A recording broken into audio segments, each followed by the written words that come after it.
Hey there, it's Tom Ryan, founder and CEO of ICR. Before we get into the next episode, I wanted to ask that you subscribe to the show. It'll help us get even more unique and interesting guests on the podcast and in turn continue to educate management teams and the growing ecosystem that creates value for fast-growing private and public companies.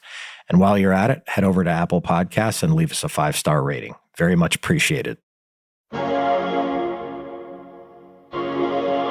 People tell you, oh, you can't do this, or you can't do this, or you're not good. You put limitations on yourself. People can do a lot more than they think they can do. Taking bold chances in business isn't just about innovation. It's about defying expectations and getting out of one's comfort zone. That's somebody's opinion. Limitations are just that. In our experience, it isn't necessarily fact. So our advice, get the right group of people and aim high.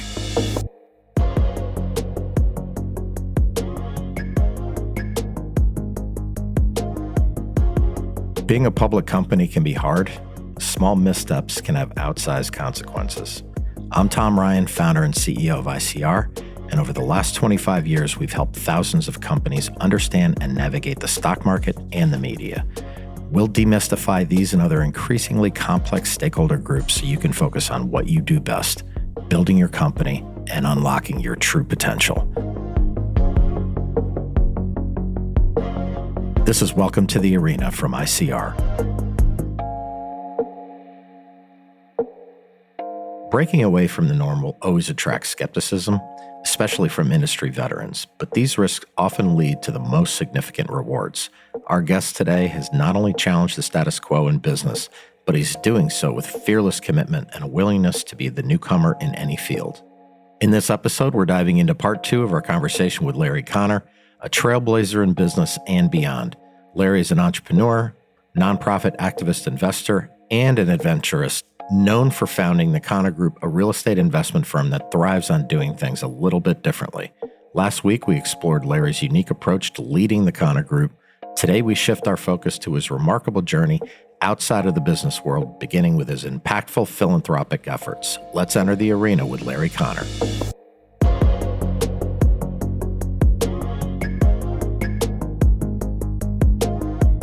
Larry, I know you're a huge advocate of breaking cycles of generational poverty. The Connor Group's nonprofit investment arm, Kids and Community Partners, invests in dozens of organizations. And most recently, I know you contributed $1.25 million to the mental health organization, Linder. Why is that cause so important to you? So think about it. What is the future of America? It's our kids. Yeah. And shouldn't every child in America have an equal opportunity to get a quality education? Well, unfortunately, the reality is it's not the way it works. So certain kids in suburbs, by the way, not their fault, but they have a lot more resources, opportunities, in many cases, better teachers. So when we started Kids and Community Partners, by the way, a little bit of background, we started a foundation in 2007, spent about 4 years kind of writing checks and never figuring out, are we actually making an impact? Are we actually making a difference? Yeah. 2011, we said, forget this. We blew the whole concept of a foundation up. That's why it's called Kids and Community Partners. So we don't think about ourselves as a foundation. Yes, we are not-for-profit. And there's lots of really good endeavors in the not-for-profit world. Mental health, homeless, and we just decided, hey, maybe we can help one part of America. And we just decided it was kids. And so we have 23 different programs that we're involved in to varying degrees. And the vast majority of them are centered around kids. And yes, generally speaking, under-resourced kids. Yep. And yes, we did, after about a 7-year journey, start the first private school, non-religious, exclusively dedicated to under-resourced kids. And the results that we actually opened in a temporary facility about 3 years ago, and what we've been able to do so far, and the journey's not over, has been pretty remarkable. Well, you've done a lot of different things, and I know one of the crown jewels is the Greater Dayton School, and I'd love to hear about that. And I know it has what you'd call a wraparound curriculum and things that really differentiate the school from others. I'd love to hear about that. So, first off, we don't know anything about starting schools. Of course you We're don't. completely unqualified. So let's set that aside for a minute. And so again, we have good self-accountability and said, we don't know anything, we're not qualified. So we spent 2 years from 2016, 2018, traveling around the country, learning about schools, what worked, what didn't. And by the way, a lot of them, even though some of them well-intended, did not work. What we came to realize is two things. First, get the kids early. That's why our school starts with preschool, 4-year-old. So it goes 10 grades, preschool to K-8. Second, you have to address the total child, not just academics. If a kid comes to school and he's hungry, the learning's not going to happen. If the child comes to school, they have dental problems. By the way, 90%, actually it's 89% of our kids on intake have some kind of dental problem. And we fix and address all of those. If the child has need for glasses or hearing, or they have mental health challenges, all of those things have to actually be addressed first, not last. And once you create that foundation or that basis, then the magic can happen of learning. And so that was our whole philosophy with what we call all of our wraparound services for our children. Yeah. Well, you're doing a lot of amazing things, and I know it's not just you, it's a big team, but I just want to repeat that Kids and Community Partners will devote over $800 million to nonprofit initiatives over the next decade, which is just absolutely bananas, Larry. So congratulations on that. Switching to your the other pursuits that you do, obviously you're an adventurist, as I said. You've leveraged your position to drive critical research. You spent 17 days at the International Space Station in partnership with experts from the Mayo Clinic, the Cleveland Clinic, and conducted a lot of cool research on microgravity, how it affects the heart and brain and spine. Talk about what is it like to blast off into outer space? Is that the coolest thing? And then, obviously tell us what you did while you were up there. So the 17-day mission, extraordinary. Yeah. From launch to being on station, I really enjoyed being on station. I was fortunate that I adapted really well and quickly to zero gravity. What's more important, though, was we conducted, myself and other crew members, over 200 hours of scientific and medical research. Yeah. Some of which, frankly, I understood. A good part of which I was just a guinea pig or saying, hey, I'll volunteer and, don't waste your time on trying to get me to understand it. Yeah. And so we were not space tourists. We met or exceeded all of NASA's standards to be a private astronaut. The story that's not been told in some quarters is the 10 months of full-time training. Yeah.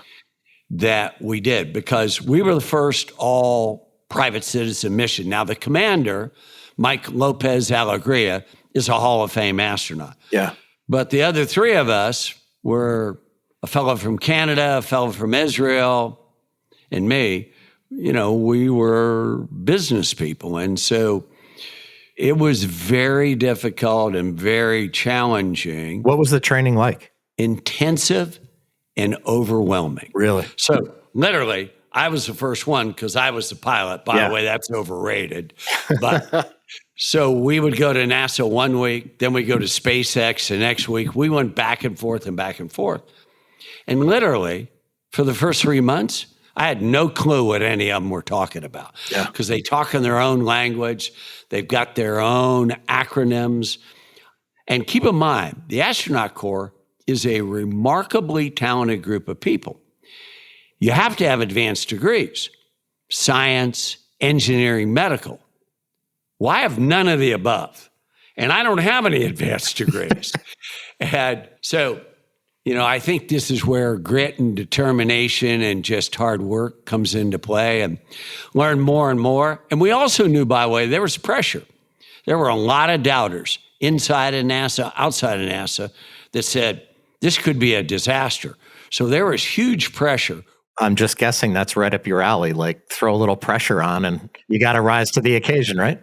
Yeah. And so I'm happy to report that, it was an extremely successful mission and met or exceeded kind of every single demand or standard that either we had on ourselves or NASA or SpaceX had on us.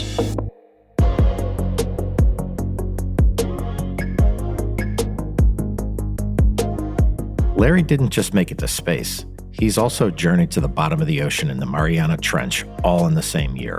An impressive feat alone, but I was curious to see what these expeditions are and what kind of impact they had on scientific research.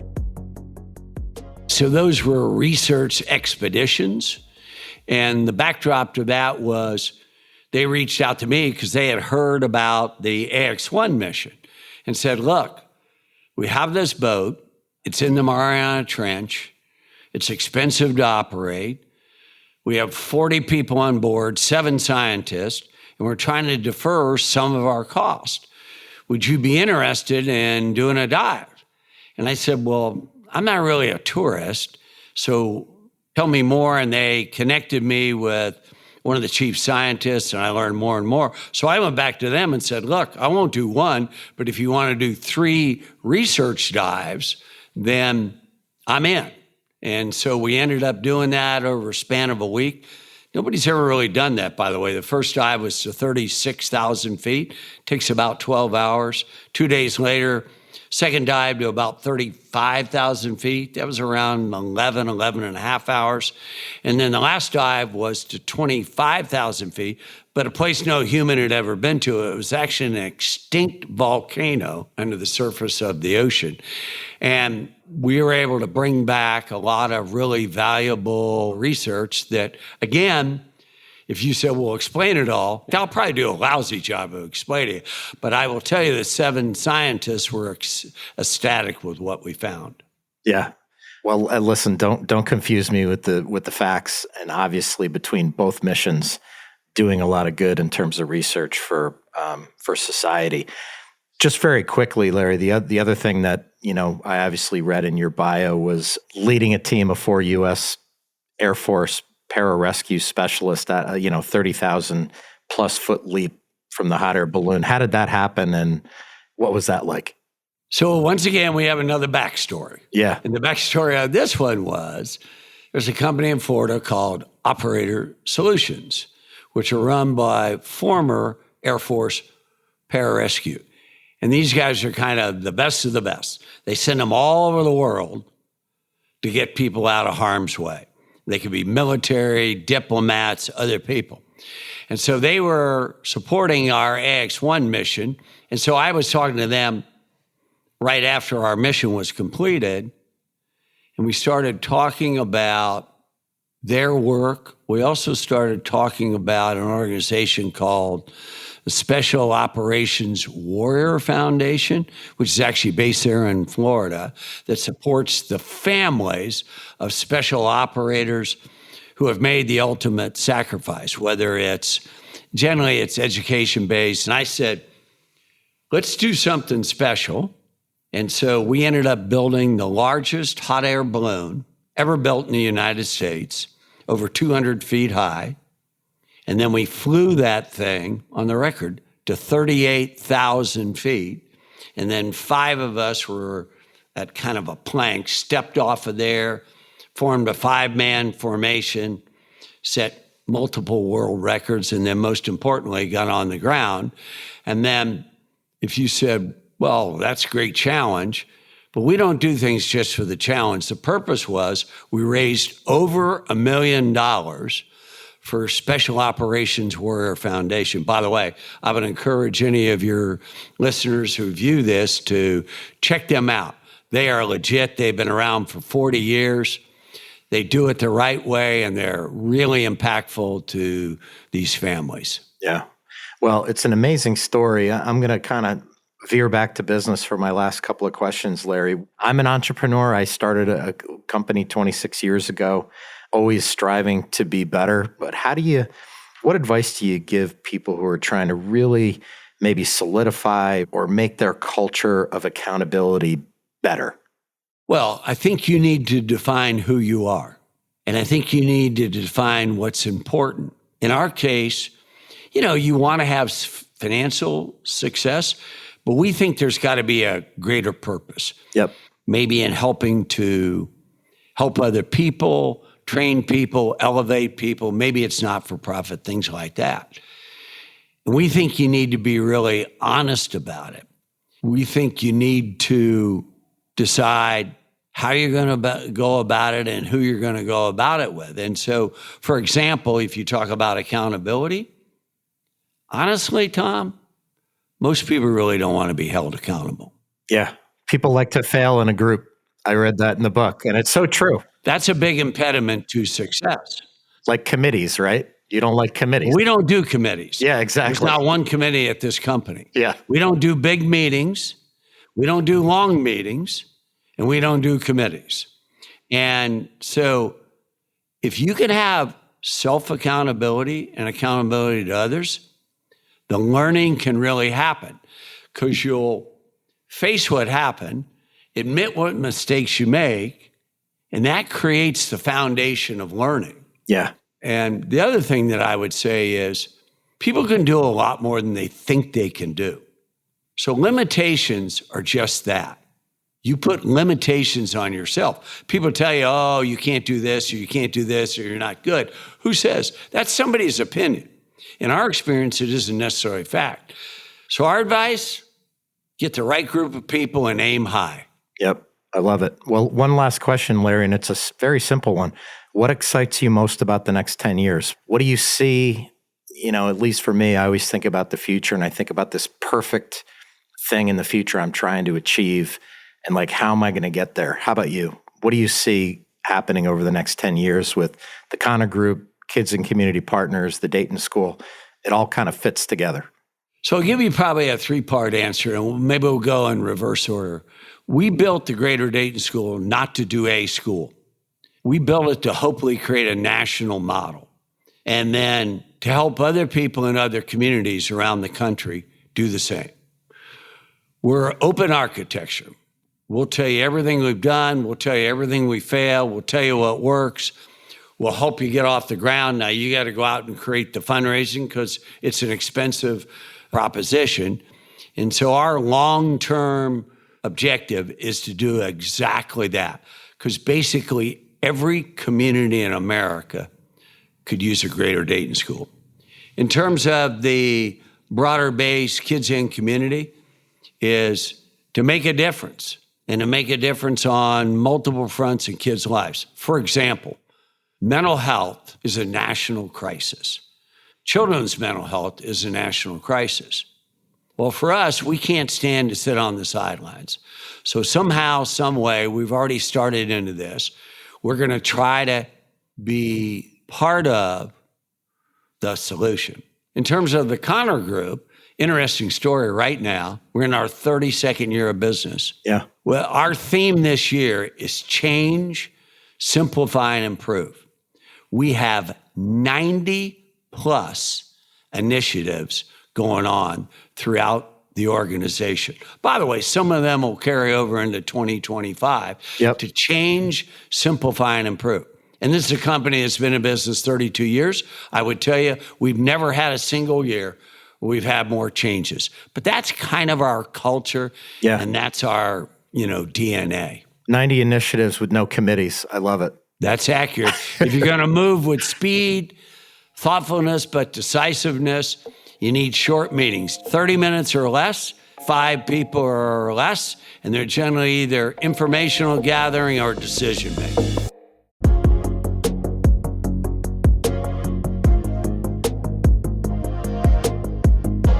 Larry didn't let a lack of expertise in real estate hold him back when he founded the Connor Group. He embraced honesty, accountability, and a willingness to dive into the unknown. These qualities not only helped him grow his business, But they open doors to entirely new fields where Larry's fearlessness and his commitment to doing things differently continue to have a big picture impact. At Welcome to the Arena from ICR, we're working really hard to bring you exciting guests and great content. If you found this episode insightful, please subscribe to the show on your podcast app and leave us a 5-star rating. The more the show grows, the more interesting voices we can have on the podcast, and in turn, that should demystify a lot of the stakeholders around public companies and soon-to-be public companies. Thank you so much for listening. I want to thank Larry Connor for joining us on the show today. He's developed a successful strategy that's all about pushing boundaries, and I'd love to check back in with him about those 90 initiatives down the road. This is Tom Ryan. We'll see you next time back in the arena. References to specific stocks are not intended to be recommendations for specific trading behavior. Comments presented on this podcast are intended for informational and educational purposes only, and do not represent opinions or recommendations on whether to buy, sell, or hold shares of a particular stock. All investors are advised to conduct their own independent research into individual stocks before making a trading decision. In addition, investors are advised that past stock performance is no guarantee of future price performance.